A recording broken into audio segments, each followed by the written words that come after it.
Juges chapitre 11, versets 1 à 10. La Bible commence par dire Jephthé était un vaillant héros. Mais il était né d'une femme prostituée et son père s'appelait Gad. Gad avait sa femme légitime à la maison. Mais la Bible ne nous mentionne pas le nombre des enfants que la femme avait. En lisant les passages, nous allons comprendre que Jephthé était né, mais ils ont préféré de chasser Jephthé. Or, la Bible dit dans le premier verset, Jephthé était un vaillant héros. Donc, ils n'ont même pas tenu compte de la valeur de Jephthé. Il était un vaillant héros. C'est-à-dire, lorsque le combat viendra, toi, na mutu na biso makasi ya famille, akobundela biso. Mais bango mrobenga na Jephthé, bakipe kututé que Jephthé c'est un vaillant. Laisse-moi te dire ce matin, il y a des gens dans ta famille, il y a des gens de la société. Bosalo banko, babundiso bayebi na bango représentaka. Mais bosalo nanko, bo balingi yo kakate. J'aimerais te dire ce matin que le temps de Dieu existe. Pendant que les gens cherchent à t'humilier, pendant que les gens cherchent à faire de toi quelqu'un de sans valeur, va humilier yo, malgré ma talent, malgré ma diplôme, malgré Kiyaya na yo, malgré Oyo Zali, des gens cherchent à t'humilier, des gens te voient y porter la Bible, ils disent c'est qui encore celui-ci, qu'est-ce qu'il veut faire, qu'est-ce qu'il va faire à l'église, tu fais passer ton temps, tu ne vaux rien, tu n'as rien, ils sont en train d'ignorer ce qui est en toi.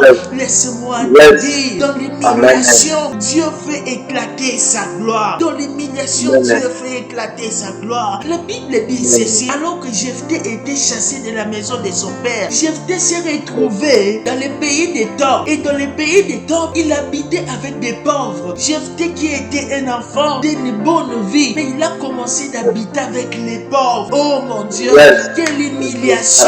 Tu as vu Malonga, quelle est cette humiliation?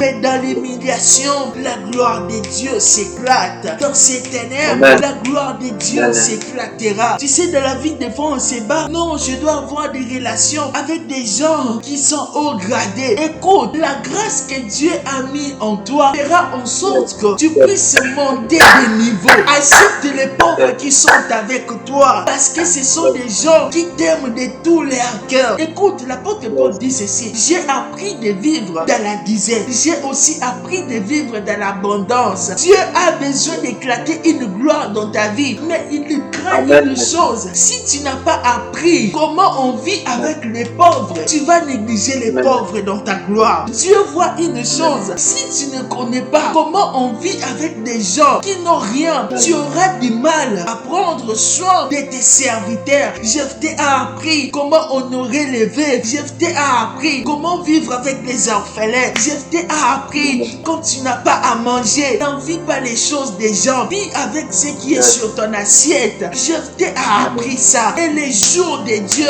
quelques temps après, la guerre est venue.